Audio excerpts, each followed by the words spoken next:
everybody doing out there today? You know, I'm driving, so I'm trying to keep my eye on this road. Having a little technical difficulties at the house. Trying to go find a spot to post up and do this thing today. So y'all give me a second, get somewhere in park and we can do this.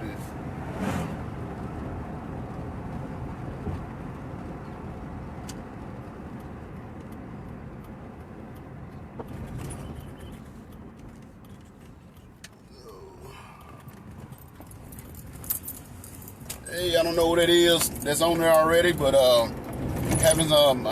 we had a storm come through this area, so all the electricity is out right now. So I'm having to go somewhere in town to where I can get a signal so I can do the live. I'll be there in like 1 minute, so y'all just bear with me. I didn't want y'all to think I wasn't coming today, but the storm hit this area pretty bad, knocked some trees down, power lines and all that stuff. So I'm going where I stay out in the country. So if I do it at my house, I get absolutely no signal at all. So what I'm doing, I'm going up here to my job, which is about 5 minutes away, and I'm gonna park in the parking lot up there, and I better get a signal so we can do the live today. So that's why I'm driving, and y'all, in case y'all noticing the change of scenery, that's the reason. So I'm about to pull up to my job here in a second. I'll park and we can get started. So I do apologize about that. Electricity been off since yesterday, about 3:30 yesterday. So we haven't had any electricity since yesterday. And I was hoping it'll be back on today by the time I got ready to do this, but it wasn't. So I'm gonna have to go back up to my job and park in the parking lot so we can get some signal. So y'all bear with me for a couple more seconds. I'm about to park now.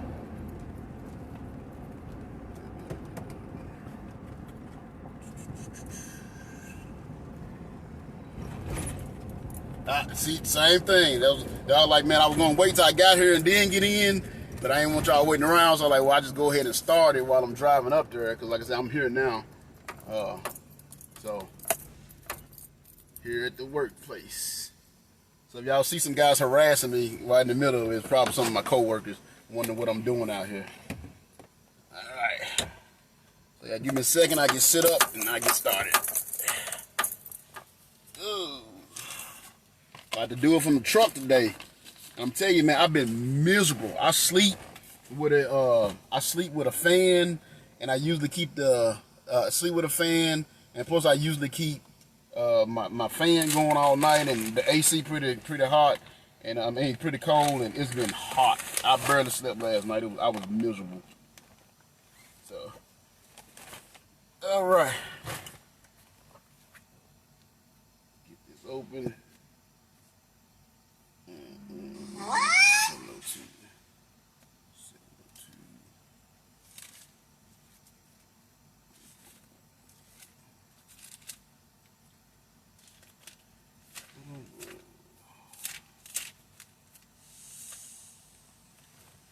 All right, so it's gonna be, like I said, a little different. Hey, everybody that's there. I was just explaining before you guys came in. We had a power outage last night in our area. Kind of storms came through. We had this bad power outage. So I've been out without electricity since yesterday.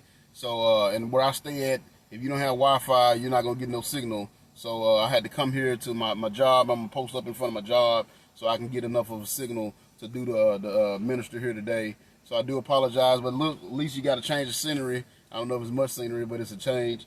And that's why I'm here in my vehicle, so I can get a signal to be able to do the live tonight. Because where I stay way off in the woods, and you're not going to get no signal out there. So that's why we're here. So I do apologize, but now we can get started. Let this window up, because it's got this weird noise coming in here. I don't know what's going on with that. But we will get started. So today, y'all, we're going to do, of course, we're going to do part 5 of Haters Gonna Hate. But of course, it's part 2 from this story here. And I'm glad you guys joined in. Hopefully you all saw the one from Monday. If you didn't see the one from Monday, I hope that you'll go back and watch it so you can be kind of caught up or know what I'm talking about, what I'm referring to as I go through this one right here. So now the whole point of this message that I've been doing and reason why 6 parts, because I want people to understand that, you know, as a Christian, as a person, human being, period, no matter what you do, there's going to be somebody that's going to hate on you. So the best thing for you to do is just be yourself. Be the person that God made you out to be. Let's say, Mads is on my house. I don't know, Ashley. Anybody else experienced some glitchy? Because I don't know if it's Wormhead or not. I don't know if my location has something to do with that, but all right. Good to see you, Cam. Good to see you, man. Change the scenery today. I'm doing it from my car, so I have a signal because I don't have electricity in my house right now. But again, everybody, like I said, the point of doing this is to show you. The thing is to show you that it's best to do what God has for you to do. You know, because no matter what you do, no matter how good, no matter how bad, someone's gonna hate on you. And really, I really love this story here today because we're gonna really get to see how big and bad God is. And I absolutely love this story. I love the way it worked out. And the reason why I call it a look at a different kind of hate, because the hate that came from Joseph and his brothers, there was more of a jealousy. I don't think there was, yeah, they tried to have him killed, but instead of having him killed, they decided, to send him into slavery because they countries got to messing with him. So that hate was more out of jealousy.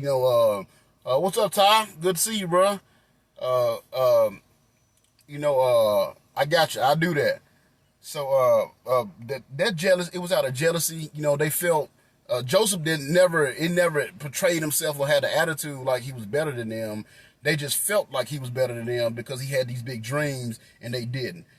So that's what their jealousy was. It was more rooted from jealousy.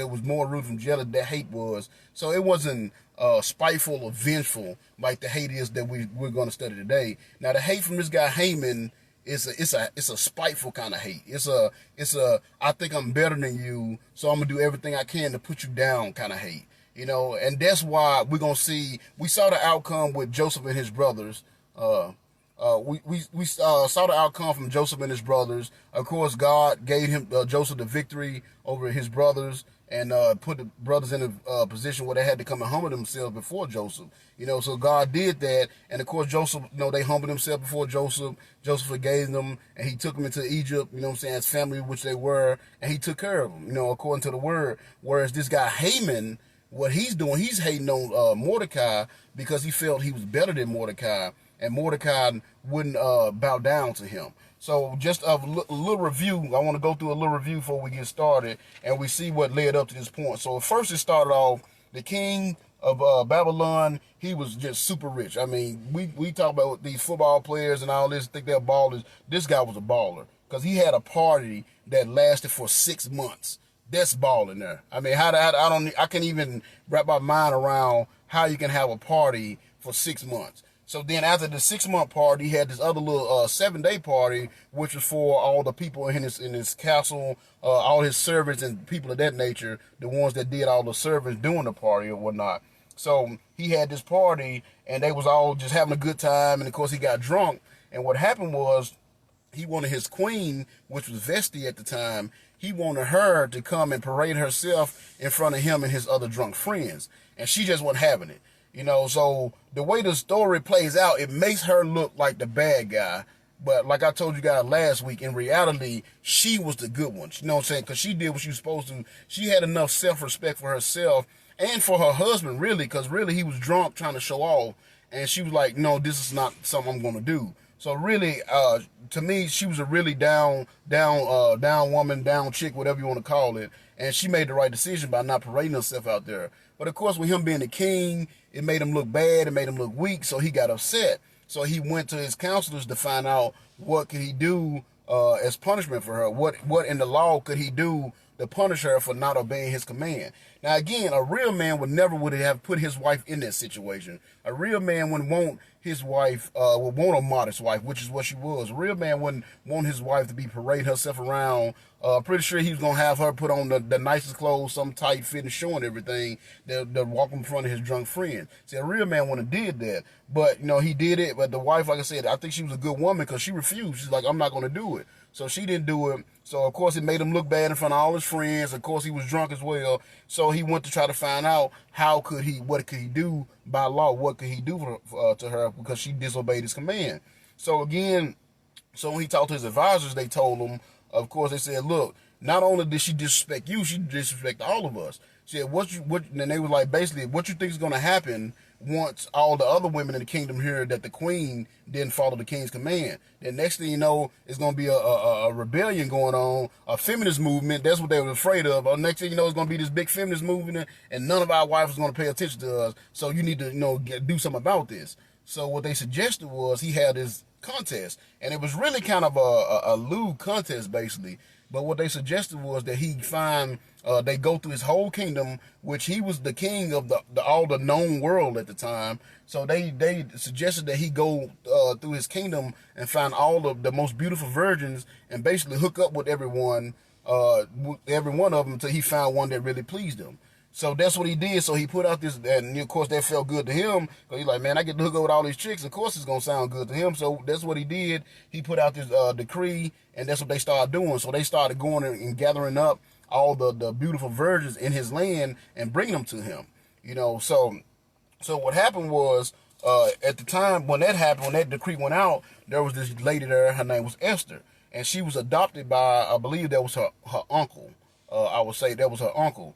So, he had taken care of her because her mom and father had died.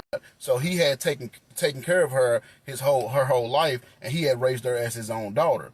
So when the king put out this decree that started bringing in all the beautiful virgins in, she got caught up in it as well, because from the description of her in the Bible, she was very beautiful. So one of the things that her uncle told her was once she got taken in, not to reveal who she was. In other words, not to let the people know that she was an Israelite, because again, the Israelite was captives in the land, and he wanted her to have a fair chance and whatnot. Yes, Sister Run, I'm in the car. Our electricity has been out since 3:30 yesterday. We don't have electricity at the house, and since I don't have Wi-Fi, I couldn't get a signal. So the only way I'm going to be able to get Wi-Fi is to do it in the car. I'm actually in town right now, in the truck. So it's a change of scenery a little bit, but yeah, that's why I'm in the car. But anyway, so Esther, she gets pulled into this little lewd contest that this guy's having. He basically hooking up with all the chicks, and whichever one pleases him the most is the one he's going to choose to be his queen. Which, like I said, I think he had a good queen at first, but she just embarrassed him. So that's why he wanted to dispose of her. So, and of course, Mordecai, which was, I believe, either her uncle or just a first cousin, he told her not to reveal who she was, that she was a Jew.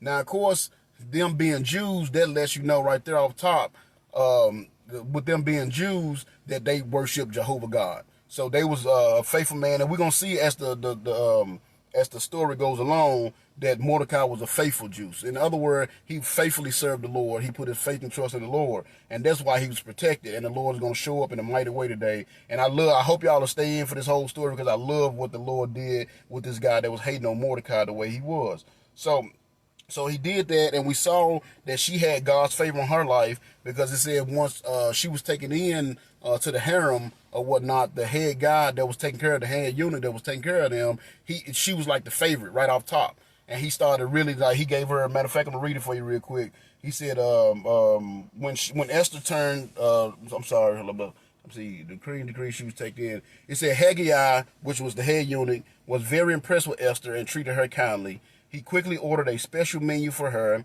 and provided her with beauty treatments. He also assigned her 7 maids specially chosen from the king's palace, and he moved her and her maids into the best place in the harem. So again, right off top, we see she had that favor on her life. Right off top, she had favor because she studied, she was raised by a man of God. And I'm pretty sure that he kept her in church, or they went to the synagogue back then, but he kept her in church. He kept her having a good godly walk, and that's why we can see that she had this godly favor on her life. So when she went in, now you got to understand, she was basically competing with hundreds of other women for this job to be queen, and it was a little bit, I wouldn't necessarily say competing, because she didn't really choose to, but she got caught up in the situation because of the king's decree. But of course, she obliged, she went in, and we saw she had God's favor. And then it said Esther had not told anyone of her nationality or family background, for Mordecai had told her not to.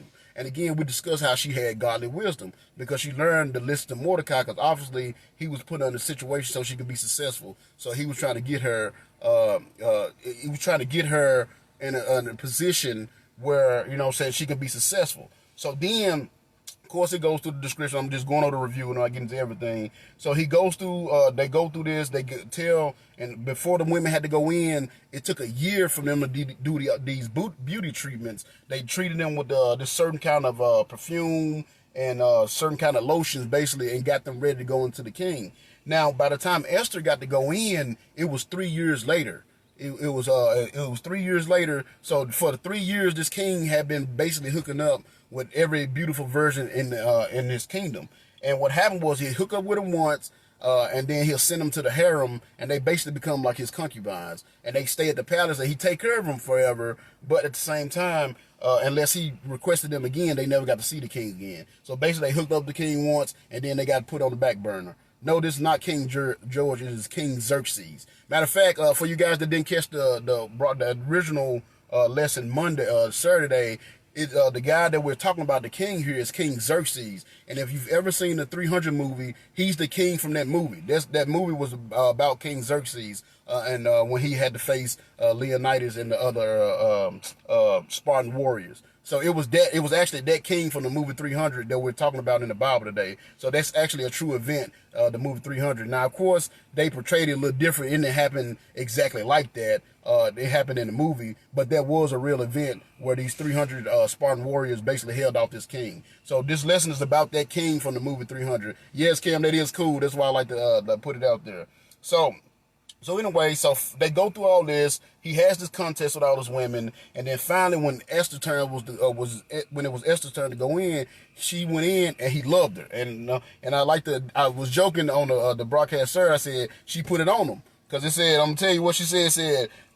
It said when it was Esther's turn to go to the king, she accepted the advice of Haggai, the eunuch in charge of the harem, and she asked for nothing except what he suggested, and she was admired by everyone who saw her. So again, we see that God's favor that she had on her life.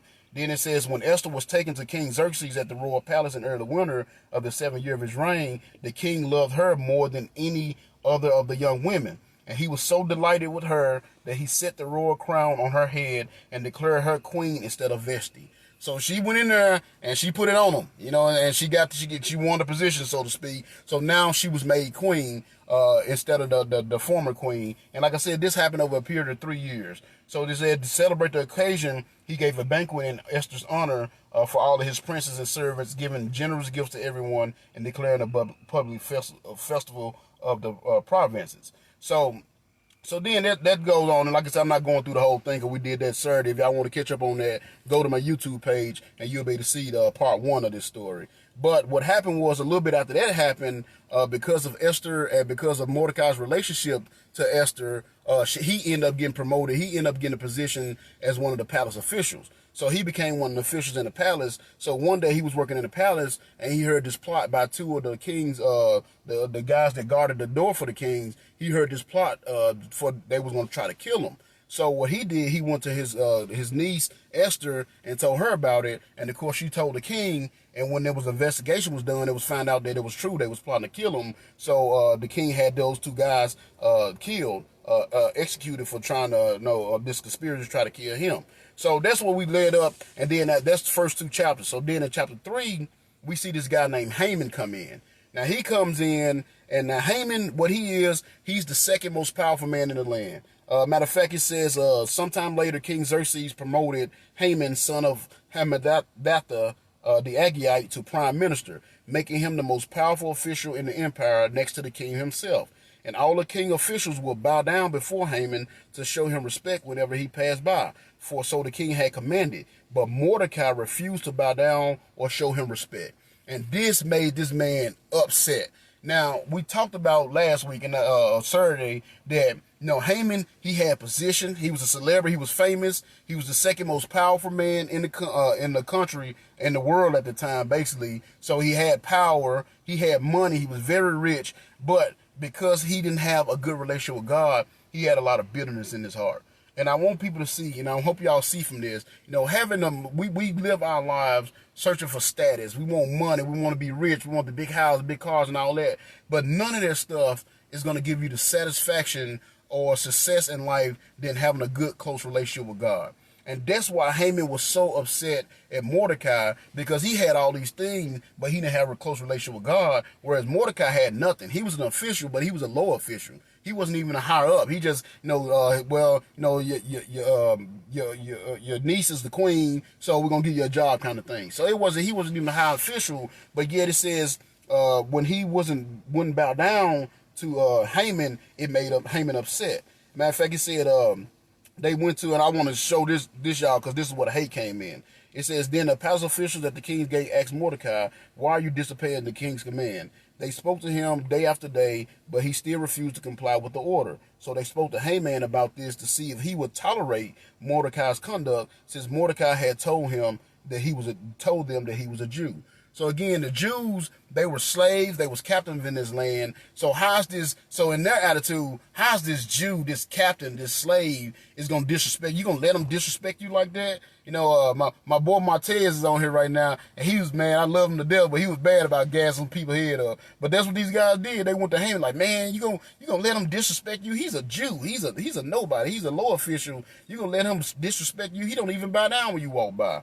So again, if Haman was any kind of real man, if he really had a close relationship with God, he wouldn't let that bother him. He got all this position and money, and Mordecai got nothing. But what it say? When Haman saw that Mordecai would not bow down or show him respect, he was filled with rage. See, so you see, even though he had the status, even though he had the money, even though he had the popularity, he still didn't have a good close relationship with God, and therefore it's going to end up being his downfall. Whereas Mordecai had nothing, and yet this guy was jealous of Mordecai, because even though Mordecai didn't have the fame, the status, and the money, he had a close relationship with God. And that's why he's going to be protected, and that's why Haman is going to be his doom, so to speak. So they go back and forth a little bit. And all this is a review, y'all, so I apologize. But I want for the new people that's coming in that didn't see the first part, I want them to understand what's going on. So basically, Haman go back and forth with Mordecai. He's upset because every time he goes by, Mordecai won't bow down to him. So finally, he gets this bright idea that it says, matter of fact, he said Haman approached the king. This is the Haman idea, what he came up with. He says, let me see. So it says, when Haman saw that Mordecai would not bow down or show him respect, he was filled with rage. So he decided it was not enough to lay hands on Mordecai alone. Since he had learned that Mordecai was a Jew, he decided to destroy all the Jews throughout the empire of Xerxes. So not only did he want to kill Mordecai, he wanted to kill every Jew in the world, because he hated this one man, because this man wouldn't bow down to him. But see, Mordecai wouldn't bow down to him because he was doing what God said. What does the word say? Thou should not worship anybody outside the Lord. The Lord should be first in your life. You should not worship anybody outside the Lord thy God. And that's what Mordecai was doing. So he was being faithful to the Lord, doing what the Lord told him to do. And this guy was upset about that because he wouldn't bow down to him. And he was so upset that he did not only want to kill Mordecai, he wanted to kill everybody. He wanted to kill everybody, every Jew there was. So then, actually, is anybody else, I'm sorry, y'all, is anybody else having any, experiencing any problem? Because I don't know if it's my location, because where I'm at, because mine looking fine, but I'm guessing Ashley is having some problems.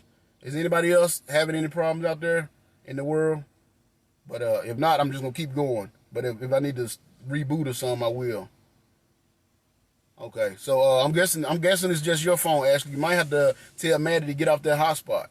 So anyway, so now, and the points that I pointed out, that the haters gonna hate you.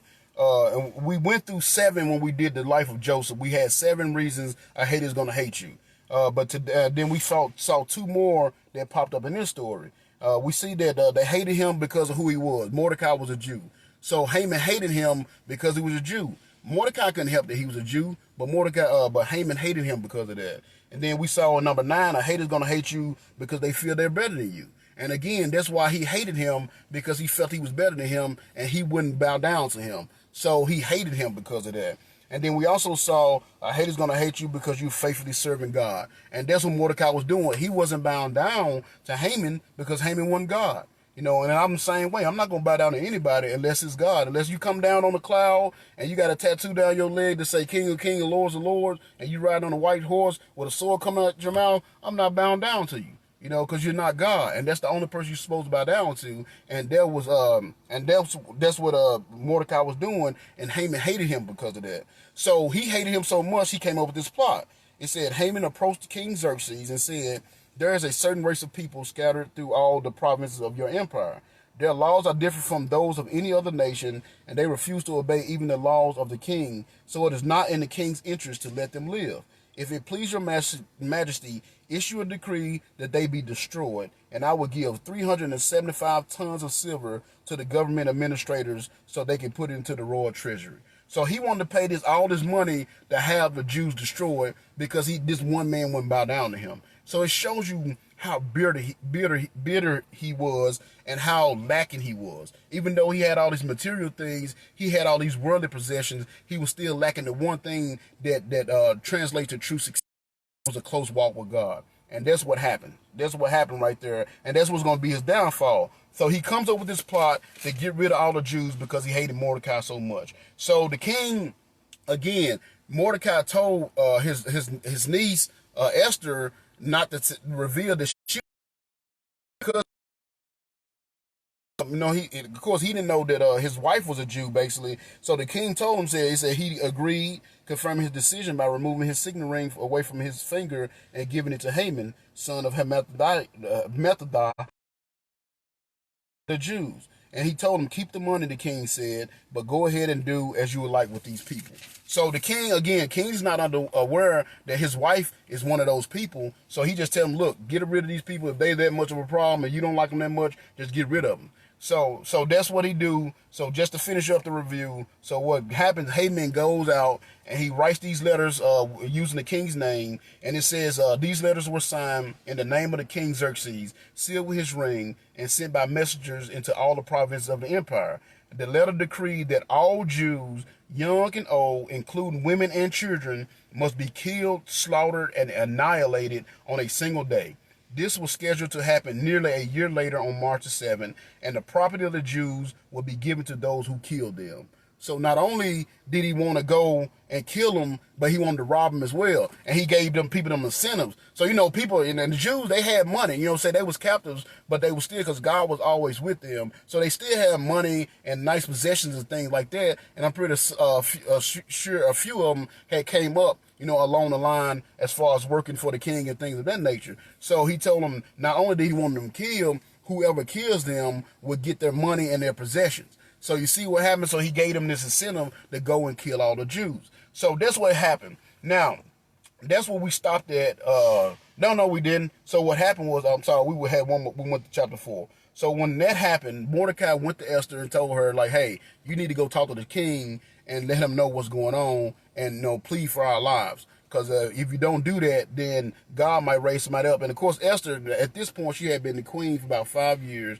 So she was kind of hesitant. And she even, when she saw that he was mourning and had on his sackcloth, she actually sent him some new clothes to try to get him to take the sackcloth off. And he wouldn't do it, because he was in mourning. So finally she sent the message like, "Why are you mourning?" And he told her, "Look, this guy's pretty much paid for us to be destroyed. And if you don't go to the king to stop him, then we're going to all die." So initially she was like, "I don't know if I want to do that kind of thing." But he reminded her, he said, "Don't think for a moment that you will escape there in the palace when all the other Jews are killed. Because if you keep quiet at a time like this, deliverance for the Jews will arrive from some other place, but you and your relatives will die. What's more, who can say that the Lord has elevated you to the palace just for a time such as this?" So he had to remind her real quick where she came from. Don't forget where you came from. Don't forget that you're a Jew as well, and don't think you're going to be safe just because you're the queen. So when he said that, Esther sent the letter back saying, okay, she told him, said, "Go and gather all together all the Jews of Susha and fast for me. Do not eat or drink for 3 days, night or day. My maids and I will do the same. And then, though it is against the law, I will go in to see the king. And if I must die, I am willing to die." So Mordecai went away and did as Esther told him to do. So she pretty much told him to get together and call a prayer meeting and pray for me. Because the thing was, if she go into the king and the king don't accept her, because she can only go to the king if the king asks her to come, to him. So she go to the king and the king don't beckon her to come in, touch, then she has to die, because that's the law. So that's what she was afraid of. She's like, if I go in there and he don't accept me in, then I'm dead.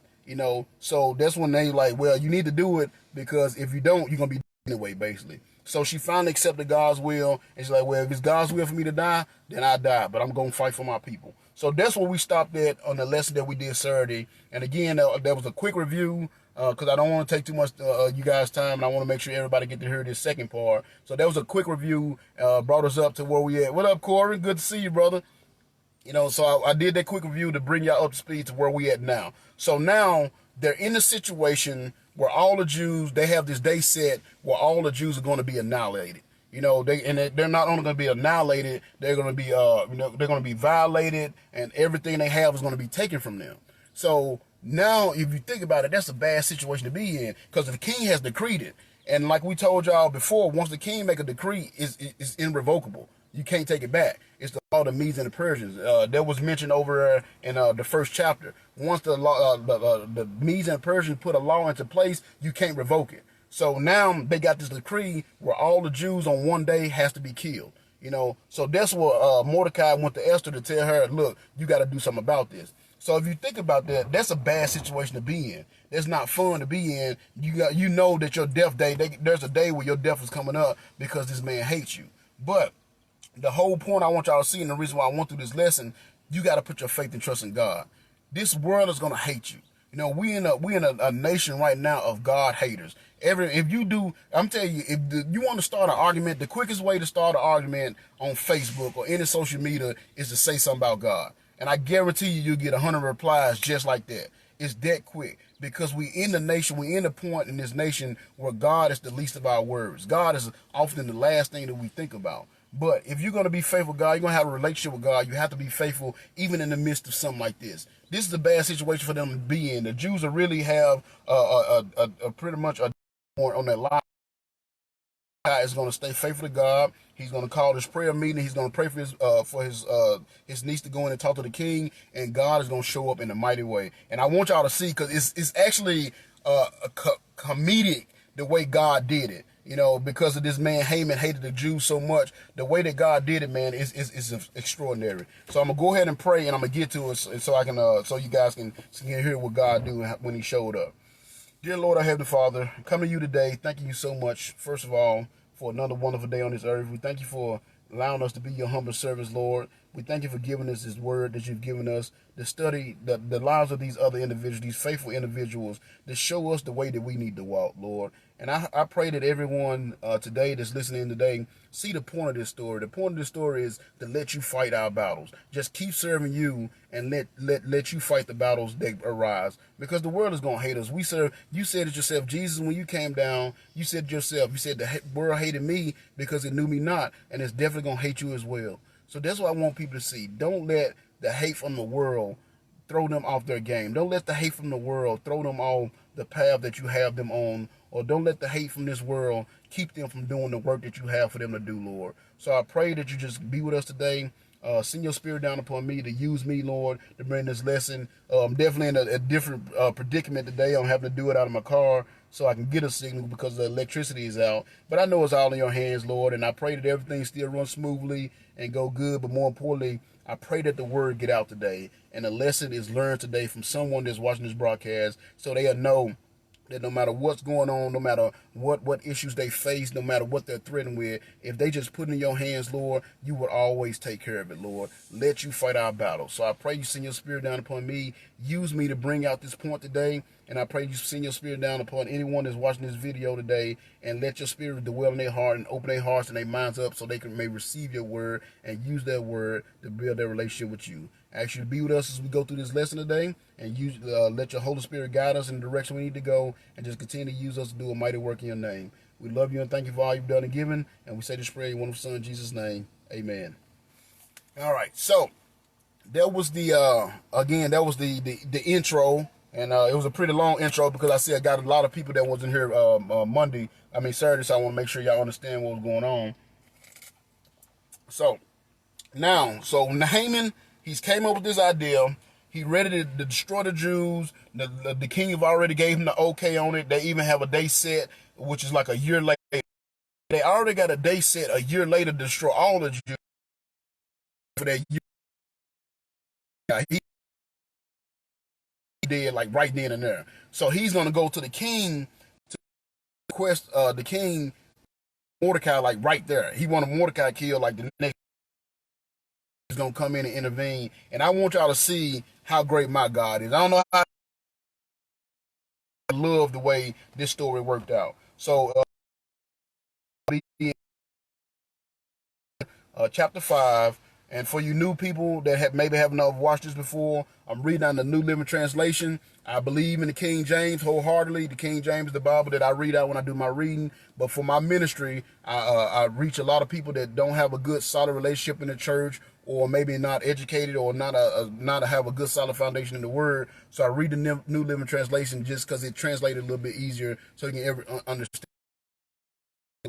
But I do wholeheartedly believe in the King James Version, and that's the version I normally use. I always like to make that disclaimer there. So we're going to be in chapter 5, and we're going to see what happens, how God is going to show up and take care of Mordecai. So remember, Esther asked Mordecai to call all the Jews together and basically have this prayer meeting so they can pray for her, so she can go and approach the king. So she told them to not eat or drink for 3 days or nights, and for them to pray, fast for her, that the king would accept her when she comes to his presence. So now we see in chapter 5, it's 3 days later. So it's 3 days after they've done the praying and the fasting. 3 days later, they come back in. So it says 3 days later, Esther put on robes and entered the inner court of the palace, just across from the king's hall. The king was sitting on his royal throne facing the entrance. When he saw Queen Esther standing there in the inner court, he welcomed her, holding out the gold scepter to her. So Esther approached him and touched his tip. So right there, that's their favor right there. Now again, had she went in there and he didn't hold out the scepter and accept her into his presence, she would have had to die, because that was the law. Nobody can go before the king unless they're summoned, basically. So because of the prayer, we see the importance of prayer. Prayer works. You know what I'm saying? You got something going on in your life, make sure you're praying on it. If you need some kind of direction, you're trying to make your decision on which direction your life is going to go, make sure you're praying about it, all right? And that's very important. And we see here prayer works. So when she went into to talk to the king, he saw her, he held out the scepter. So the prayer worked. So then he goes in verse 3, it says, then the king asked her, what do you want, Queen Esther? What is your request? I will give it to you, even if it's half of the kingdom. And Esther replied, if it please your majesty, let the king and Haman come today to a banquet I have prepared for the king. So, no, and when you initially read that, like, why would she invite Haman to a banquet knowing that he hates her? Knowing that he's trying. What she is, she's setting him up. And oh man, the way she gonna get him is gonna be insane. I don't want to get ahead of myself, but I mean, I absolutely love this story because of the way God worked things out. So it says, if it please your majesty, let the king and Haman come today to a banquet that I have prepared for the king. And again, you see, when he saw her, he not only invited her in, he told her that she can have anything she wants, even if it's half his kingdom. So it shows you again the favor that she had on her life because she was a faithful servant of God. She was raised by a faithful man of God, and therefore she had God's grace on her life. And this king was so pleased with her that when he saw her, he was immediately like, man, come in, whatever you want. He said, even if it's half my kingdom, I will give it to you, whatever you want. So she just said, hey, look, I just want you to come to this banquet, because she was getting the scene set. So then in verse 5, because the thing is, another thing you got to understand too, she had to be slick about it. We all know how they do in politics. So this was really a political move as well, because there was some politics involved. This man, Haman, was the second in command. He was the second most powerful man in the land. So you can't just go accuse the second most powerful man in the land unless you got some hardcore evidence. So she had to make sure she played her cards right. And again, it shows you the wisdom that she had, which is one of the rewards of staying faithful. So we already see the favor. The rewards we talked about last week was God's favor. We see God's wisdom. We saw God's elevation. And we saw the ability to accept God's will. We saw all that from the lesson we did last week. And we're seeing it's popping up here again. So we're seeing the wisdom that she had, because she was pretty slick about how she going to set this up. So in verse 5 it says, the king turned to his attendants after she told him, she said, your majesty, just let the king and Haman come today to a banquet I have prepared for the king. So it said, the king turned to his attendants and said, tell Haman to come quickly to a banquet as Esther has requested. Went to Esther's banquet. And while they were drinking wine, Now tell me what you really want. What is your request? I will give it to you, even if it's half of the kingdom. And Esther replied, this is my request and deepest wish. If your majesty is pleased with me and wants to grant my request, please come with Haman tomorrow to the banquet I prepare for you. Then tomorrow I will explain what this is all about. So again, she didn't just come straight out and just make these accusations at this guy. She kind of wound him and down him first. And I'm pretty sure the reason why she wanted Haman to come, because she wanted to see what was Haman going to talk about. Because you got to understand, this man had a hatred that she knew that if they had try to get the king's ear, and he's gonna bring up these Jews things. So again, not that she didn't trust Mordecai, but she wanted to see for herself: is this man really plotting on killing us? Is he really trying to kill off all the Jews? That's why she invited him to this banquet. And I'm pretty sure it says after they was drinking, so the conversation's been going. I'm pretty sure he's been talking in the king's ear, telling him his plans for eradicating the Jews. So that's why she was like, okay, this guy's really trying to kill us. So she told the king, look, I'm gonna do another banquet tomorrow. If you come tomorrow, then I'm explain everything to you. So again, she was a very wise woman. The way she handled the situation, she handled with wisdom, and that's a wisdom that comes from God, being faithful to God. So that's what she did. She got him set up. You know what I'm saying? Him and the king was talking and drinking. And any of you guys know, you've been around anybody that drinks, once they get to drinking, them lips get to going. My grandma used to say, your lips get to going kind of thing. So I'm pretty sure, he was boasting about his power and talking to the king and telling the king what all he wanted to do to these Jews, and not realizing the whole time Esther sitting there peeping game, listen to him. And then she saw, okay, he's really is trying to destroy us, so I'm gonna have to do something about this. So that's why she said, come back tomorrow and I'll explain it to you. So then in verse 9, now of course you got to think about this Haman guy. Haman is a prideful guy. He's all about, I'm this big bad dude. I'm the second in command. I'm the second most powerful man in the world right now. I got all this money. I got all this wealth. I got all these things, these material things. So he thinking he's somebody. So not only did he already got that going, he already got the big head. He already got the money and the riches and the status. But now he just got invited to a banquet with just him and the queen and the king. So he had to be, man, his head was up there. I mean, he probably couldn't even get to the doorway. His head was so big at that time. So he's feeling good about himself. But watch how much, and that's why I say, when you work in your life, don't strive to be rich. Don't strive to be famous. Don't strive for power. That is not what gives you happiness. What gives you true happiness is a close walk with God. And I'm going to show you that from this next line. So he got this status. He's the second most powerful man in the land. He just left the banquet with the king, queen, and himself. So, I mean, that got to be an honor there. So, he's feeling himself. And watch this next line. It said in verse 9, it says, in chapter 5, verse 9, it says, what a happy man Haman was as he left the banquet. So, again, he was on cloud 9. He was the man. But guess what? Now, he got all this stuff going on. Mordecai, compared to Haman, was nothing. As far as status, Mordecai was nothing. He was a low official. And Haman got all this stuff going. He left there feeling good, but watch what it say. It said, what a happy man Haman was when he left the banquet.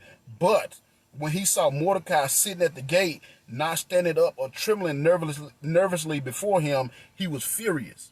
So, man, you got all this going for you, and you worrying about this one little Jew? You know what I'm saying? That's pettiness. You know what I'm saying? That's foolishness, and that's what happened when you don't have a close relationship with God. And that's going to be Haman's downfall. He's a prideful man. You know what I'm saying? He got everything, but he don't have a close relationship with God. So in reality, he has everything, but he has nothing. And I hope y'all see that with your life. You can have all the money in the world. You can have all the status you want to. You can be the most famous person there ever is. But if you don't have a close walk with God, and you're not really living your life to do something with God, then you really, in reality, you have nothing. But on the same foot, flip that over, on the same foot, you can have nothing, but have a close walk with God, and truly you have everything. So that's what our focus need to be, having a close walk with God. Because this man had everything, but yet he was so bitter because this one little Jew wouldn't bow down to him. And because of that, it's going to end up being his downfall. So, because you got to understand, the Jews are God's people. So basically this man, and they called him over there the enemy of the Jews. And the queen is going to call him that too. And but I'm getting ahead of myself. But he's an enemy of the Jews. And what does God say about his people? He said, anybody that bless my people, I will bless them. And anybody that's an enemy against my people, I will be an enemy against them. And God is going to show that statement is going to hold true when we look at this story today. So Haman, again, he left. He's on cloud 9, but Mordecai wouldn't bow down to him, so now he's pissed. And Mordecai ruined his day. Even though he has everything a man can want, he's mad because Mordecai wouldn't bow down to him. So in verse 10 it says, however, he restrained himself and went on home. Then he gathered together all his friends and Zeresh his wife, and boasted to them about his great wealth and his many children. He bragged about the honors the king had given him and how he had been promoted over all the other officials and leaders. So you see, a prideful guy. He's, I got this, I got that. Just like most of these rappers you see today, they bragging on everything they got. And yeah, you had all these things, but he didn't have the one thing that mattered. That was a relationship with God. And because he didn't have a good relationship with God, he didn't have any wisdom, and it's going to be his downfall. So he's bragging again. I got all this money. I got this wealth. Look at my kids. Look at all my kids I got. Look how beautiful they are. The king, me and the king like this. You know what I'm saying? He's bragging, me and the king like this, man. He's doing all this bragging to his boys about all this stuff that he got. But yet he still don't have the one thing that matters most, and that's a close relationship with God. And because of that, it's going to be his downfall. So he got his family together. He got all his boys together. He's bragging in front of his boys about all these great things. He said, and then look at this in verse 12. He said, then Haman added, and that's not all. Queen Esther invited me only and the king himself to a banquet she prepared for us. And she has invited me to dine with her and the king again tomorrow. So again, she's setting him up because he's a prideful man. So now his head is all blowed up. I'm in this banquet. It's only me and the king. They're the only ones at this banquet. Man, so I'm the man. That's what he said. I'm the man. Look at me. But check this out. So he's already boasted. He realizes he has everything. He's boasting to his boys about all the things that he has. So he know he has everything. He has everything a man can want. That's why he brought his boys in there to boast so they can be jealous of him. You know what I'm saying? So he already know he got everything he want. But check this out. So he's boasting to his boys. He's talking about how the queen invited just him and the king to this banquet. But then check out number 13. It shows you why having money, status, and being a celebrity is not anything. It's not worth anything. He said, he's bragging to his boys. Then he says, the queen invited me to this banquet, and she's going to invite me to another tomorrow. But then in verse 13, he said, then he added, but all of this is meaningless as long as I see Mordecai the Jew just sitting there at the palace gate. So you see, he wasn't doing nothing. It ain't like he was talking bad to Haman. It ain't like he was out there, hating on Haman. He wasn't doing nothing. He was just sitting at the palace gate. What is he doing? He said, as long as I see him sit at the palace gate. So again, that's why I want to do this lesson. A hater's going to hate you for simply being who you are. The person you are, the person God made you to be, somebody's going to hate you for being that person. Because they don't feel like in Haman's case, he felt that he was better than Mordecai, and Mordecai should have been bowing down to him. You know what I'm saying? Who are you, a Jew, a captive, to not be bound down to me when I come across your presence? You know what I'm saying? So he hated this man so much that he wanted him and all the Jews eradicated because he was that prideful. And he had all these things, but he didn't have what mattered, and that was God's love, and therefore he didn't have wisdom. So he's bragging to his people, and he telling them, I got all this stuff, but none of this means anything as long as I see Mordecai the Jew just sitting there at the palace. You know what I'm saying? How ignorant is that? But it's people in this world that's like that. You know what I'm saying? They're not happy until they see you down on the ground. This Mordecai was already beneath them as far as status wise, but he wanted him to be even worse than that. And there's people in this world that's like that. But again, it's going to be Haman's downfall. So Haman's wife is going to make a suggestion. She said, so Haman's wife Zeresh and all his friends suggested, set up a gallows that stands 75 feet tall, and in the morning ask the king to hang Mordecai on it. And when this is done, you can go on your merry way to the banquet with the king. And this pleased Haman immensely, and he ordered the gallows set up. So if you don't know what a gallows is, it's like this huge, this big pole. It was 75 feet tall. So, I mean, you can hang a man on something 10 feet tall, as long as their feet can't touch the ground. But the reason why he wanted it 75 feet tall, because he wanted everybody to see it. He wanted everybody to see, this is what happens to you if you don't bow down to me. This is what happened to you if you're not on my side. This is what happened to you if I don't like you. So again, it was overkill. And it was because of his pride. He was so prideful. He was such a prideful man. He's had so much stuff that he wasn't humble at all, and he didn't have a close walk with God. So not only did he want to kill Mordecai, he wanted everybody to see. He wanted to make an example out of him. But again, Mordecai is a faithful man of God, and that's why this next chapter, y'all. This next chapter 6, I love it. I love it because watch what God do. So again, Mordecai is in danger. All the Jews are in danger because this man hates them because he wouldn't bow down to this man. So what he's going to do, he coming up with this plot, not only to kill all the Jews on March the 7th, but he came up with this plot. His wife and his friends suggested, why don't you, when you go to see the king tomorrow, why don't you just ask the king to go ahead and hang Mordecai on the gallows. And not realizing that the queen is Mordecai's niece. He don't know what he's getting himself into because his pride is swelled up, and he's more worried about his pride and his status than he is about having a good, close relationship with God. And it's going to be his downfall. So check out chapter 6. So it says, that night, the king, and again, I want y'all to see God working in this. Watch how God set this up. So it says in chapter 6, it said, that night, the king had trouble sleeping. So he ordered and intended to bring the historical records of his kingdom so they could be read to him.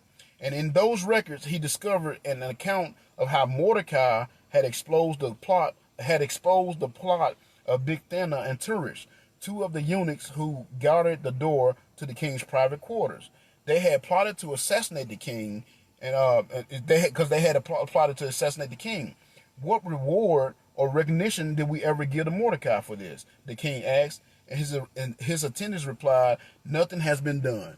So while we got this one guy want to destroy Mordecai, want to kill Mordecai, matter of fact, he's got the plan the next day to ask the king to have Mordecai hung. God put it on the king's heart to reward Mordecai. You see, so behind the scenes, of course, Mordecai don't know none of this is going on. I'm pretty sure right now he's in deep mourning because there's a decree out for him and all his people to be killed a year from now. He don't know what's going on behind the closed doors, but guess what? God do. And God is already putting a plan into place to take care of Mordecai and his people. So right that very moment when Haman come up with this bright idea that he want to have Mordecai destroyed, at the exact same time, the Lord put it on the king's heart to where he couldn't sleep, and he just happened to see that, hey, Mordecai saved my life one day. I need to do something for him. So check this out. This is the funny part. So the king, right as the king says that, he asked this question. He said, "What has anything ever been done to reward Mordecai?" And his attendant said no. So at that very moment, he said somebody was out there in his court. So he said, "Who is that in the outer court?" The king inquired. Now, as it happened, Haman had just arrived in the outer court of the palace to ask the king to hang Mordecai from the gallows he had prepared.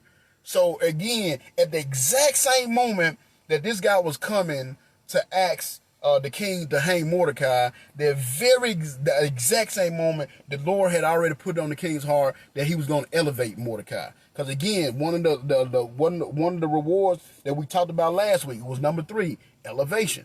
So that's God right there. That's what y'all got to see. A lot of us have we're always saying God is not talking to us. God is not doing nothing for us. But what a coincidence. That is not a coincidence. Most people see that and be like, man, that's a coincidence. It's not a coincidence. It's not a coincidence. That's God's will. That was God's working to protect one of his faithful men. You know what I'm saying? The exact moment he was coming to try to have him killed, the exact moment the Lord put it on the king's heart to reward him. So watch what happened. This is the funny part, y'all. Check this out. And if y'all anything like me, you're going to laugh at this. So it said, the attendant said, so the king asked, he said, "Who was that in the outer court?" The king inquired. Now, as it happened, Haman had just arrived in the outer court of the palace to ask the king to hang Mordecai from the gallows that he had prepared. So the attendants replied to the king, "Haman is out there." So he said, "Bring him in," the king ordered. So Haman came in, and the king said, "What should I do to honor a man who truly pleases me?" Now, of course, Haman is a prideful man. So he thinking to himself, "What up, Dave?" So he think, "I got to do it from the car today, man." Yes, sir. So what he did, so he thinking, the king asked him, he said, "Man, there's somebody that really pleases me. What can I do to honor him?" Now, because of this man's pride, because of his vanity, he's thinking to himself, "Well, who's the king? Who's the king gonna honor more than me? You know, so I'm the greatest dude in the land. I'm the best there is. I'm the GOAT." You know what I'm saying? So that's his thinking. So what he's going to do, he's going to give the king the scenario. He's going to like, well, this is what I would do. So check this out. So Haman thought to him, matter of fact, the next line it says, so Haman thought to himself, whom would the king wish to honor more than me? See, that's pride there. You know, and that's what happened when you got the status. You know what I'm saying? We want to be celebrities, but along with that celebrity status comes a lot of pride. You know, we want to be rich. That gives us pride. So that's why I tell y'all to be careful, man. The most important thing to have in this world is a close relationship with God. Yes, the money is nice. Yes, the being a celebrity is nice. Yes, having a nice car and all that is nice. But that is not going to make help you become truly successful. That is not going to help you become truly successful. What's going to help you become truly successful is a close relationship with God. Because when you got that close relationship, you ain't got to worry about people hating on you. You don't have to worry about your enemies because the Lord is going to take care of them. So check this out. So the king asked Haman, I want to reward somebody that has pleased me. What should I do? So, of course, Haman thinking it's him. So he's going to tell the king the scenario that he wants from himself. So this is Haman's own kind of personal dream that he wants from himself. And he's going to tell the king this thing thinking that he's going to get it. So watch this. So Haman thought to himself, whom would the king wish to honor more than me? So in verse 7 it says, so he replied, well, if the king wishes to honor someone, he should bring out one of the king's own royal robes, as well as the king's own horse, with a royal emblem on his head. Instruct one of the king's most noble princes to dress the man in the king's robe, and to lead him throughout the city square on the king's own horse. And have that prince shout as they go, this is what happens to those the king wishes to honor. So you think about it, that's a big deal there. You know what I'm saying? That's the big deal there. Because he's saying, look, man, oh, man, bring out, let them put on your clothes and put them on your own horse, and then have one of your most noble princes come out and, and make this decree that this is what the king would do to somebody who pleases him. Because, of course, he's saying all that because he's thinking this is what he's about to get. Now, this is what the funny part. Guess what the next line say? In verse 10, and this is how good my God is. This is why I serve the Lord the way I do. Verse 10 says, excellent, the king exclaimed to Haman, hurry up and get the robe, get my horse, and do just as you have said for Mordecai the Jew. Oh, I can only imagine. I wish there was a way I could have seen his face when the king said that. Man, his heart and his stomach had to drop when the king said that. Because he pretty much just set Mordecai up to live his fantasy. That was his fantasy. He wanted to have the king's robe on, riding on the king's horse, having somebody talking about how great he is. Oh, God, I wish I could have seen his face when that happened. So the king tell him, excellent, that's a great idea. Do this for Mordecai. Do this. So this man has to go and do for somebody he absolutely hates, do the very thing that he wanted himself. See, that's what God would do for you. That's what happens when you put it in God's hand. When you don't go out there and you trying to get your own vengeance. When you're not out there trying to fight your own battle. Just let God do it. So this guy was hating on him, trying to put him in a position to be embarrassed. He wanted him dead, and now not only could he not kill him, he had to go around and honor him. You know what I'm saying? That's what God would do. I would love to have seen that. I would love. So it says excellent. I'm sorry, I've got to read it again because that's like when I first time I ever read the story and I first saw that part, I laughed my butt off because that's hilarious. To have somebody that you absolutely hate and now you have to go honor him, go dress him. So it says excellent. The king said to Haman, hurry and get the robe and my horse and do just as you have said for Mordecai the Jew, who sits at the gate of the palace. Do not fail to carry out everything that you have suggested. You see what I'm saying? He said, don't make sure exactly what you said do. Make sure you go do that thing. Everything you just told me that you want to do, make sure you go do that. Don't fail. Don't fail to do one thing you just said do. Man, he had to be sick. Oh, you've been hating on this dude this whole time. You trying to get this dude killed and murdered, and now you have to go honor him. Oh, he was sick, but. That takes us to our number 5th reward. And this is the only reward that's going to pop up tonight. But that takes us to our 5th reward. Victory over your enemies. Well, actually, it's one more. Victory over your enemies. You see, when you put your faith and trust in God, even when this world is hating on you, even when this world is trying to get you to stop doing what you're doing, stop spreading God's word, if you just keep doing what God wants you to do, you will have victory over your enemies. You don't have to fight. Y'all notice Mordecai haven't done anything at this point. Only thing he's done was kept putting his faith and trust in God. He didn't tell Esther to set Haman up like that, which we're gonna see what she do to him in the next part. He didn't tell Esther to do that. God let all that happen because Mordecai kept his faith in him. Even when he got the news that him and all his people was about to be eradicated, he still just kept putting his faith and trust in God, and God took care of him. So, man, I promise, I would have loved to have seen his face when the king said, "Go do this for Mordecai." So now in verse 11, it says, so Haman took the robe and put it on Mordecai, which he had to be cursing the whole time. This is just fun. This is hilarious to me because he had to be cursing the whole time he's doing that. So it says, so Haman took the robe, put it on Mordecai, placed him on the king's own horse, and led him through the city square, shouting, "This is what happened to those the king wishes to honor." Oh my goodness, that is hilarious to me. And that's not on some vengeful type stuff. Because again, Mordecai to do nothing, that's God himself showing out right there. That's God showing you what will happen. You keep your faith and trust in him. Let him fight your battles. So instead of this man getting to destroy Mordecai, he had to go and honor Mordecai. Again, this takes me back to the idea of, I don't know if you guys familiar, a story over in Kings. I think it's in Kings, of Chronicles, but basically the Israelites was coming in and they was starting to take over the land. They was conquering the land. They was getting ready to conquer the land. And there was this certain king that wanted to curse them. So they called this guy Balaam in, who was like a sorceress, so to speak, to curse these people. But the Lord wouldn't let him do it. So 3 times he tried to get him to curse him, and 3 times the guy, instead of cursing the people, he blessed the people. You know why? Because those were God's people. So that's what you got to understand, man. If you got that close relationship with God and you are truly one of God's people, God will, exactly, Miss Nikki, you hit the nail on the head. That's exactly what I was going to say. He will make your enemies your footstool. And that's what he just did. He just elevated, now because of this man Haman's hate for Mordecai and Mordecai's faithfulness to God, he elevated Mordecai and he downgraded Haman, so to speak, made him his footstool. That's what's happened. That would happen if you're faithful to God. Just do what God wants you to do.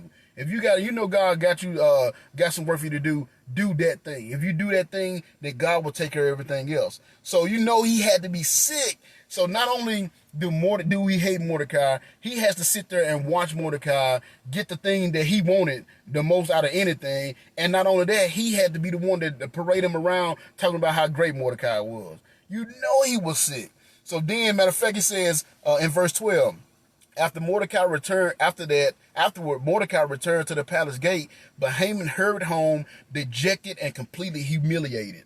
And he had to be, because you got to understand, he's been talking bad about Mordecai this whole time. Everybody knew how he felt about Mordecai. So it ain't like the way he felt about Mordecai was a secret or nobody know about it. Everybody knew. So for him to have to go in front after talking bad about this guy, talking about how talking trash about this guy and how bad this guy was, now he out there honoring, he was sick. He was humiliated. Humiliated. And matter of fact, in verse 12, I'm going to read the King James Version because I think King James Version give you a little deeper understanding about how he really felt about this situation. So in verse 12 of King James Version, it says, and Mordecai came again to the king's gate. So basically he went back to the gate. He said, but Haman hasted to his house, mourning and having his head covered.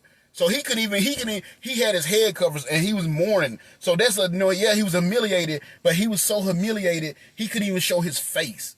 You know what I'm saying? That's how humiliated he was. And why did this happen to him? Because he was messing with a true child of God.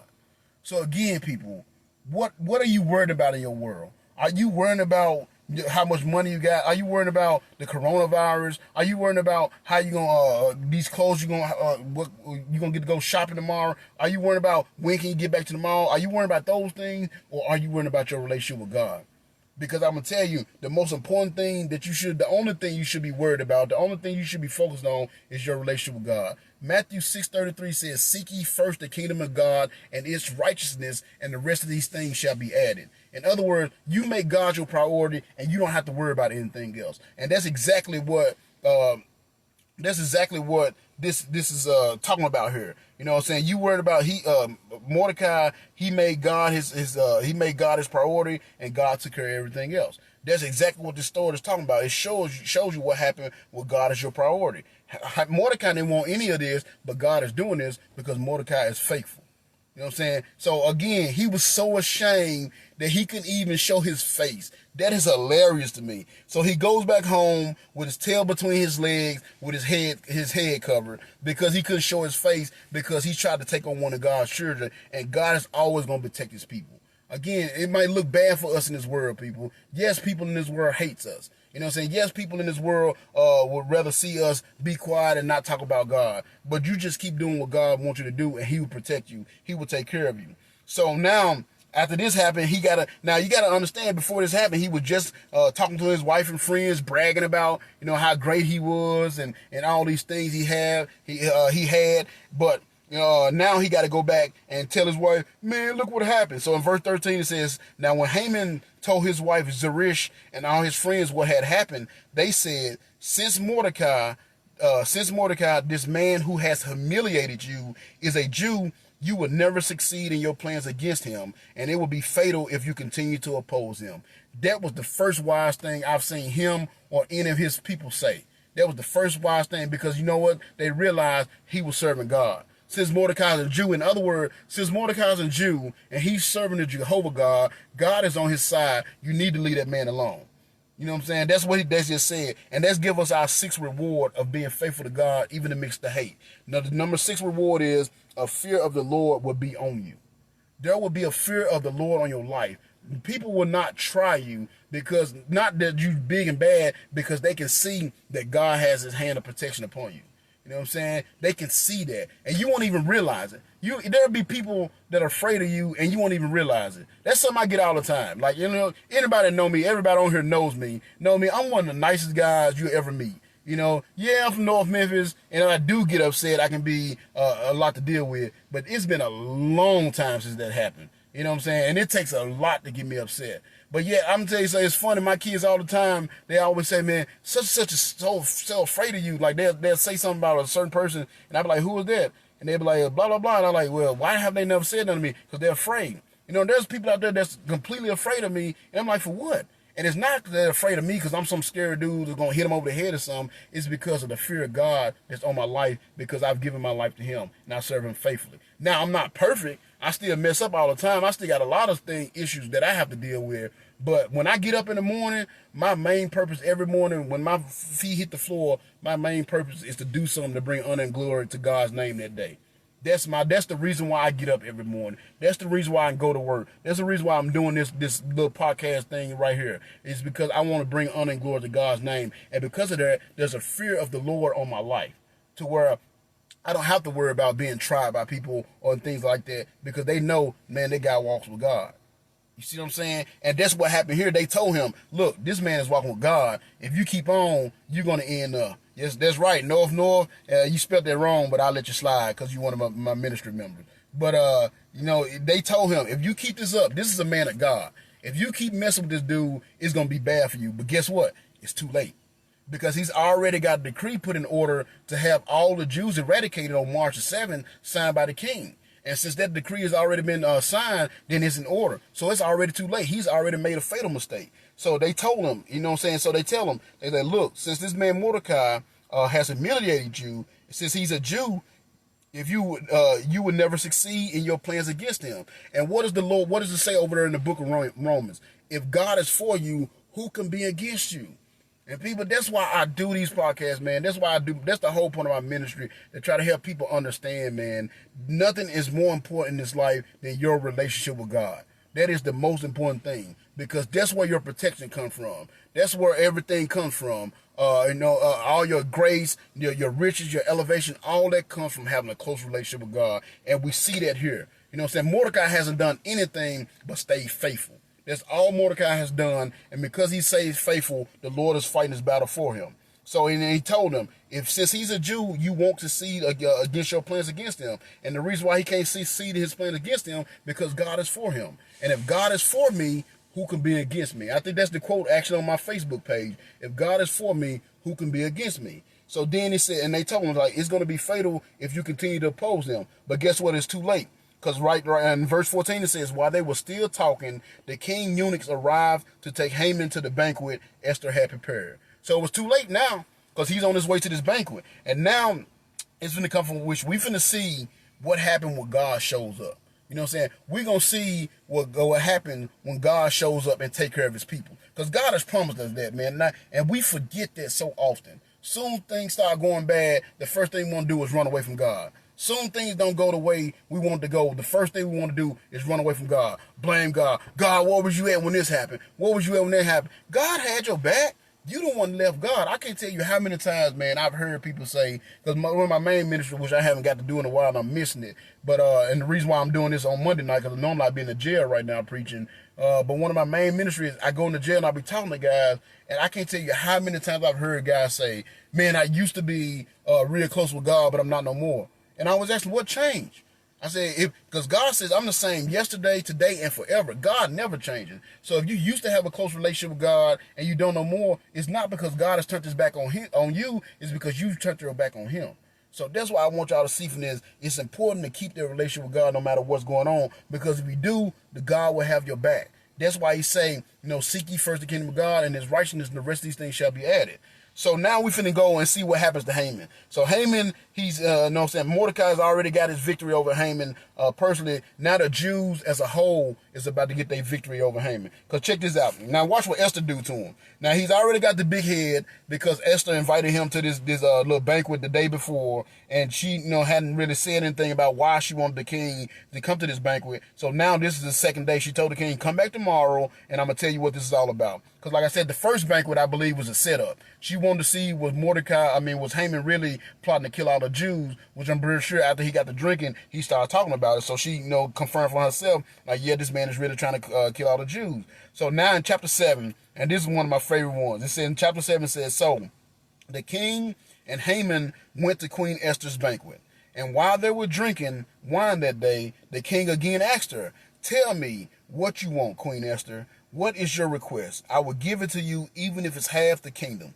So again, we see that favor from God there. The Lord, he had so much favor, she was his favorite, that he said, I will give you anything, even half of my kingdom. That's how much he loved her, because she had that much God's favor on her life.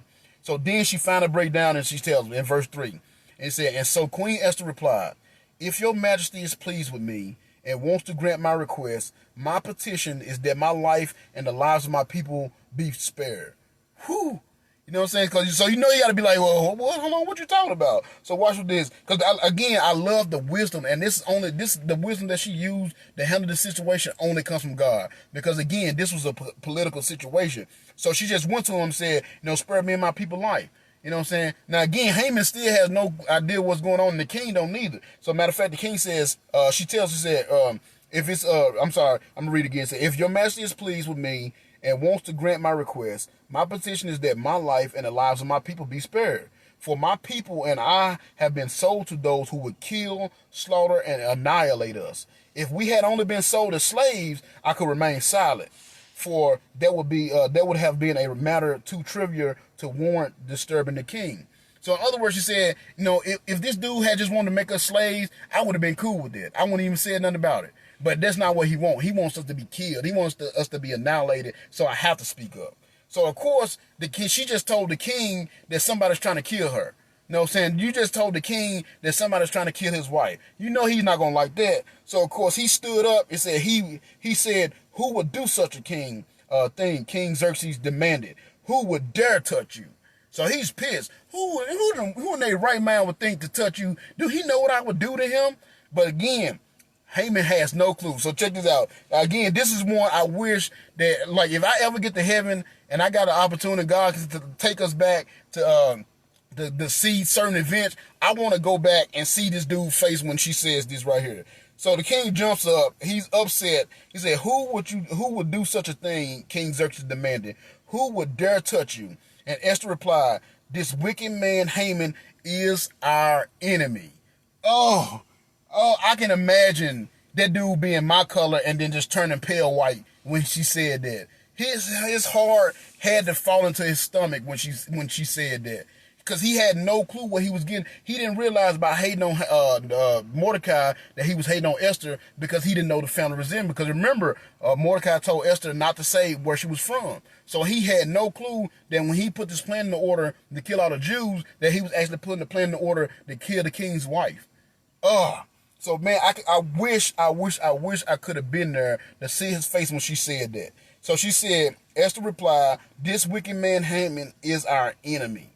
So you see, and I'm about to finish it out. And he's gonna show you what happened to Haman, but you're gonna see why Haman was dealt with the way he was, and why Joseph's brothers were dealt in a different way. Because they weren't necessarily enemies of Joseph; they were just jealous of Joseph, which has made them do the foolish thing that they did when they sold him into slavery. But this guy here, he was their enemy. He didn't want to rationalize. He didn't want to talk about it. He just wanted them dead because they would not bow down to him. They would not show him respect because they was more concerned with showing respect to God than they were to a man, which is what you're supposed to do as a faithful servant. So the queen announced, "This wicked man Haman is our enemy." So it said Haman. Matter of fact, and look, it said Haman grew pale with fright before the king and the queen. Then the king jumped to his feet in a rage and went out into the palace garden. But Haman stayed behind to plead for his life with Queen Esther, for he knew he was doomed. That was it, buddy. That was it. Busted. Exactly, Brother Bob. Glad to see you here, Brother Bob. Busted. You know what I'm saying? Right in front of the king. I wish I could have seen that dude's face, man, because he was so adamant about getting the Jews destroyed. He was so adamant about getting Mordecai destroyed that, you know what I'm saying, he didn't realize that he was his own doom. He was sending his own fate. And that's what happened. So it said, but Haman stayed behind to plead for his life with the Queen Esther, for he knew that he was doomed. You know what I'm saying? So he wanted her to show mercy, but he wasn't about to show mercy to the Jews. You know what I'm saying? He's sending letters out, in the other chapter where we saw, he sent letters out saying that the Jews need to be eradicated. Babies, women, men, young, old, everybody. He wanted them to be eradicated. So he wasn't going to show them no mercy, but yeah, he wanted Esther to show him mercy. But Esther ain't gonna have a chance to say anything because watch what happened. So it says, in despair, so he stayed behind to beg for his life. So he said, in despair, he fell on the couch where Queen Esther was reclining, just as the king returned from his palace garden. Will he even assault the queen right here in the palace, right before my very eyes? The king retorted. And as soon as the king spoke, his attendants covered Haman's face, signaling his doom. That's it. It's OV for you. Oh my goodness. I think he did, honestly, Ashley, I think he did more than peed on himself when she said that. I'm pretty sure he did a little bit more than pee. And I'm not going to say it here because I don't want to be disgusting, but you know what I'm saying. You know what I'm saying? So again, that's what happened. Why did this happen to this man? Because he was hating on the child of God. You see what I'm saying? Mordecai was a true child of God. He did nothing to Haman. All he did was what God told him to do, which was put him first. And because Mordecai put him first, he was protected. So again, y'all got to understand, this world is going to hate you. It's going to try to do things. He's going to try to do things to get you off your game. He's going to try to do things to take you off your path, to keep you from doing the work that God has for you to do. But just put your faith and trust in the Lord. Seek ye first his kingdom, and his righteousness, and all these things shall be added. That's what you need to focus on. Focus on your relationship with God, and God will take care of everything else. And then one more kicker here before it's over. So now he's already doomed. You know what I'm saying? The king saw him. I'm assuming he probably got on his knees and grabbed Esther's dress, pleading for his life. So when the king come back in, he just see this man grabbing on his wife. Now, of course, again, if you understand laws back then, you was not supposed to touch the queen. Another man is not even supposed to be in the vicinity of the queen. Matter of fact, you notice when we were going through the story, it talked about the eunuchs. The eunuchs were the ones that was in charge of the women. The reason why there was eunuchs, because if you was to work in the palace, they would make a man a eunuch, and if you don't know what that is, not to be disgusting, but they would castrate them. They would take off their balls. And that's the reason why is because the king didn't want anybody hooking up with his wives or his daughters. None of his servants doing that. So anybody that worked in the palace didn't have any balls, so he didn't have to worry about it. So that's how protective the king was of his wife. So yet he got this man that has tried to make a plot to kill her, first of all, and now he's falling all over her and groping on her, like begging her to save his life. That was it for him. Now remember, before he went to the king that morning, what did he do the day before? He set up a gallows that was 75 feet tall so he can hang Mordecai on it. Now watch my God, man. I don't know how y'all God is, but my God is a big God. Watch what he do. So it says, as soon as the king spoke, his attendants covered Haman's face, signaling his doom.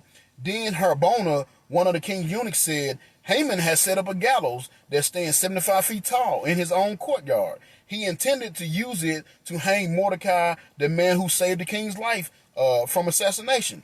Then the king, then hold on, I'm sorry, I gotta read this because y'all gotta get this. It said, then Harbona, one of the king's eunuchs, said, Haman has set up a gallows that stands 75 feet tall in his own courtyard. He intended to use it to hang Mordecai, the man who saved the king from assassination. Then hang Haman on it, the king ordered. So they hung Haman on the gallows he had set up for Mordecai, and the king's anger was pacified.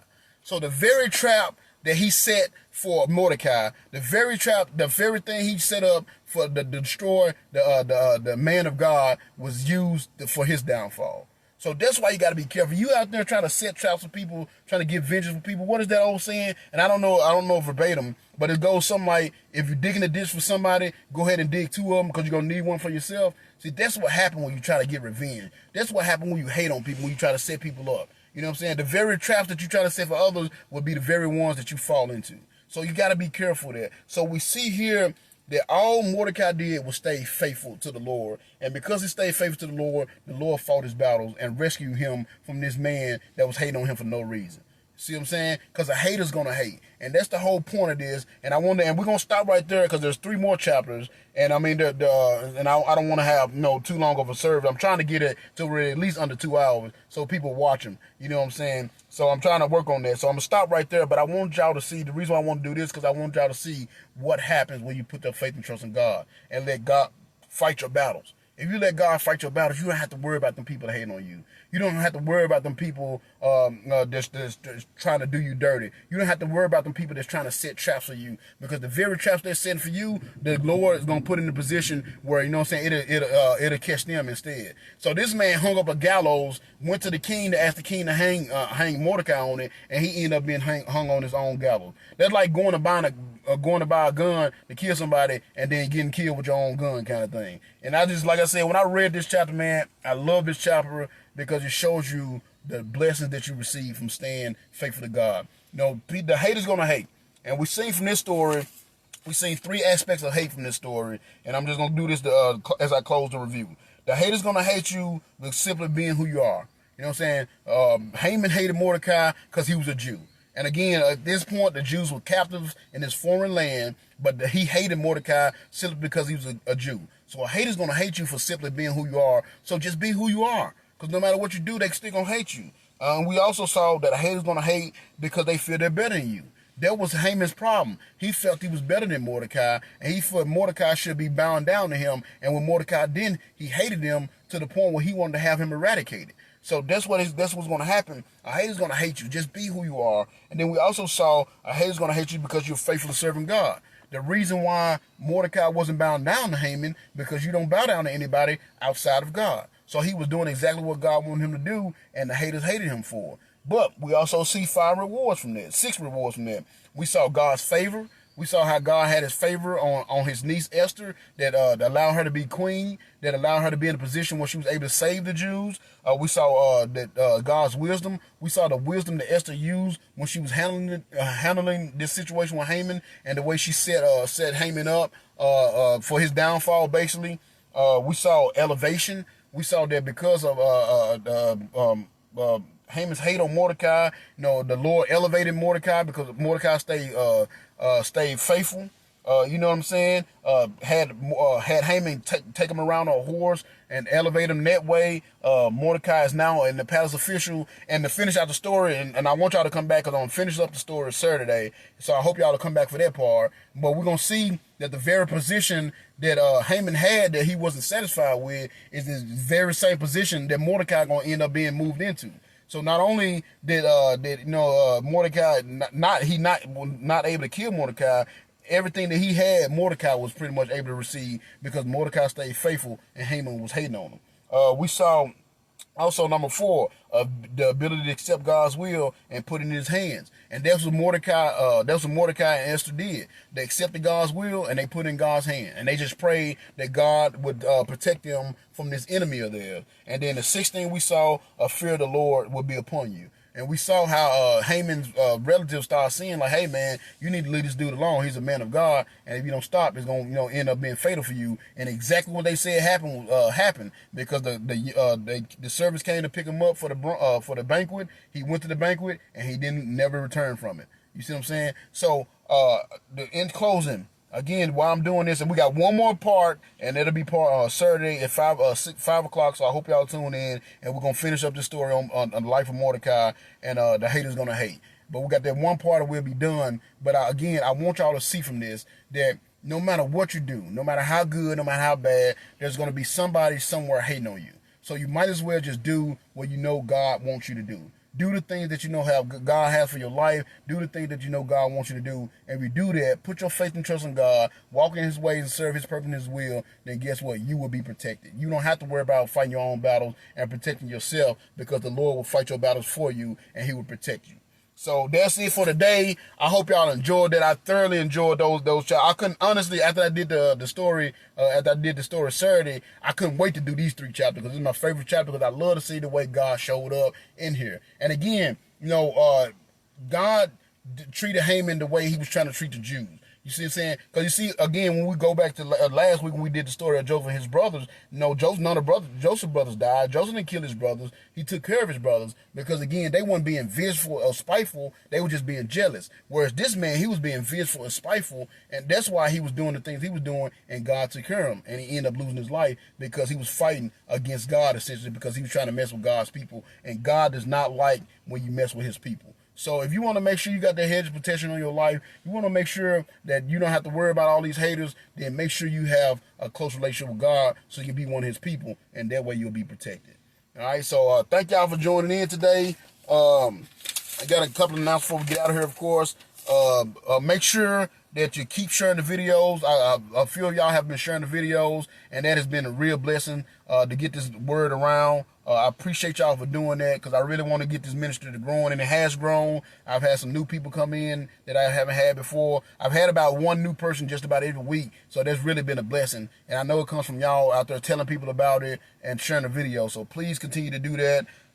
We about to finish up this lesson on Haters Gonna Hate. We got one more that I'm gonna do Saturday at 5 o'clock. So please join in so y'all can see how the story ends, and we see how God elevates Mordecai for staying faithful even though he was being hated on. So I pray that y'all will show up for that. And if anybody got any subject they want me to do a lesson on, or any particular book they want me to go over, inbox me and let me know, and I'll start getting lessons together so we can do that on here after this lesson is over this past Saturday. Of course, tomorrow will be the Lost Sheep Ministry meeting. So we will meet. I'll be on here tomorrow at 6 o'clock. Tuesday on here at 6 o'clock. We're going to finish our Bible study on the book of John. I think we're in chapter 10. So we're going to do that tomorrow at 6. So if y'all want to tune in for that, I call it the Lost Sheep. That's our official meeting, but of course it's for everybody. So if you want to tune into that tomorrow, I pray y'all will tune into that tomorrow at 6 o'clock. And I got everything.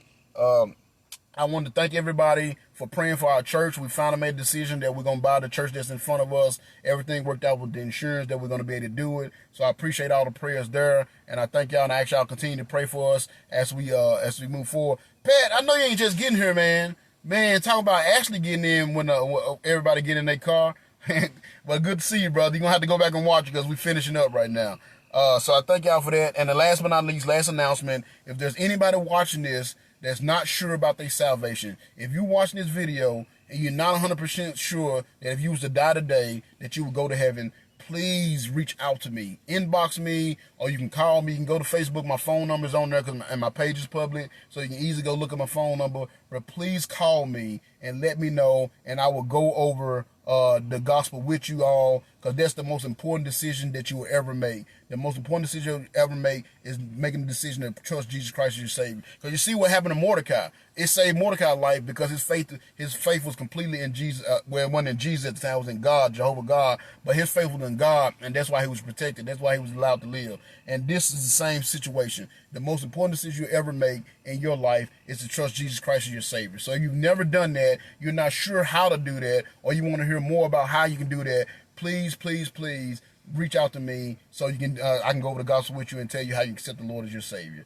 So again, that's it for today. I'm gonna pray and I'm gonna get out of here, y'all. Oh, one more thing. I forgot to do this last time. If you missed the video like Pat did today, if you missed the video, I will post it. This is my YouTube page, my YouTube channel.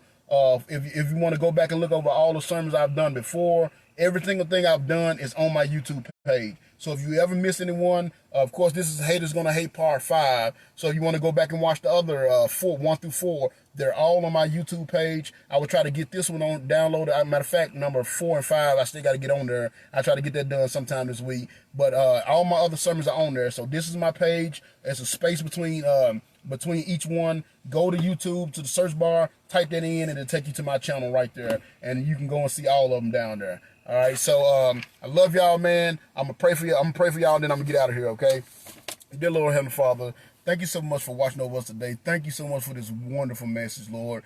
Thank you for helping us see that the keys of life, Lord, it's not about the status. Haman had everything a man can want. He had a status, he had power, he had money, he had family, he had kids, beautiful kids, a wonderful wife. I mean, he was bragging to his people about it, but because he didn't have a close relationship with you, he still had a void in his heart that he couldn't feel, that only you can feel, Lord. So I just ask you to help us see the importance of having that close relationship with you. Help us to see that nothing in this world is more important than having that close relationship with you, because if we have that close relationship with you, we'll have a hedge of protection around us, Lord, that will keep us from the haters. It'll keep us from this world, the hate that this world like to spew out against it, your people, Lord. And we see how you take care of your people. You took care of Mordecai. Mordecai did nothing. All he did was stay faithful to you, Lord, and yet you protected him and put in a situation where the guy that was hating on him, his enemy was trying to have him killed, and he ended up being killed by the very trap that he was setting up for Mordecai, Lord. And that's all because you was involved and because Mordecai had a good close walk with you. So I ask you to help us today.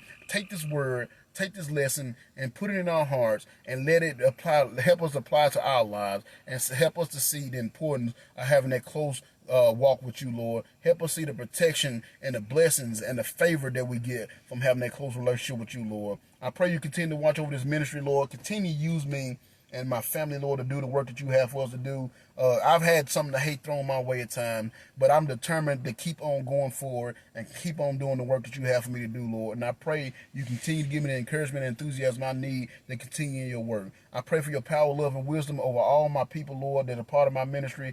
Be with them all, Lord. Give them your power, love, and wisdom over any problem that may arise that may keep them from doing your work. Protect them from the haters, Lord, and let them help your word sink into their heart and give them the want to not only trust you as Savior, but to trust you as Lord and to be the Lord of their life and give them a life that they can live that'll be acceptable to you, Lord. I ask you to watch over all our friends and family that's going through the rough time these days, Lord, that's going through this COVID thing. I know it's a scary situation, a scary time to live right now, Lord, but again, I know you got it all in your hand. Just like you had the situation with Mordecai taken care of, I know you had a situation taken care of with this COVID thing, Lord. So I put my faith and trust in you, and ask you just continue to protect all my family and my friends, all those as part of my ministry, continue to be with them.